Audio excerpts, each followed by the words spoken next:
URI என்று சொல்லப்படுகிற United religion initiative என்ற நிகழ்ச்சியில 1 லட்சம் 1 பில்லியன் யூத் வந்து பிளட்ஜ் எடுக்கிற விழா.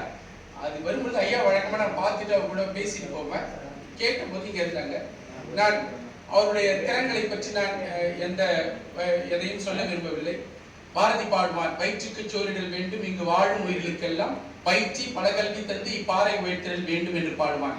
அந்த வகையில் நான் படித்த இலக்கியத்தை பொறுத்தவரையில் ஒரே ஒரு அதியமான் தான் அவ்வைக்கு கடி கொடுத்ததாக, நெல்லிக்கடி கொடுத்ததாக படித்திருக்கிறேன். இவர் 100 அல்ல, 1000 அல்ல, 1 லட்சம் அல்ல, 1 கோடி அதியமானுக்கு சமமாக அவரை எண்ணுகிறேன்.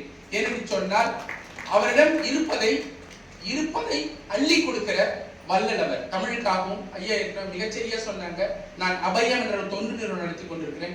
தொடர்ந்து 20 ஆண்டு காலமாக அந்த மாணவ செல்வங்களுக்கு படிப்பு உதவி செய்து கொண்டே இருக்கிறார். அது மட்டுமல்ல, இடையே எப்பொழுது போய் கேட்டாலும், இப்ப கூட ஒரு நர்சிங் ஸ்டூடெண்ட்டுக்கு ஒரு 90,000 ரூபாய் ஷார்ட் ஃபால் ஆயிடுச்சு, மனமுவந்து பணத்தை கொடுத்து படிக்க வச்சிருக்கிறாங்க. இப்படிப்பட்ட மனிதரை இந்த கல்லூரி, இந்த நிர்வாகம் பெற்றிருக்கிறது. அவருக்கு செவாலிய 100 செவாலிய கொடுத்தா கூட அதுவும் அது பொருந்தாது என்று சொல்லி 1000 1000 கொடுக்க வேண்டும் என்று சொல்லி அவருடைய இலக்கியத்தை பற்றி நிறைய பேசியிருப்பாங்க. வாய்ப்புக்கு நன்றி பாராட்டி இடம் சாருங்க. நன்றி.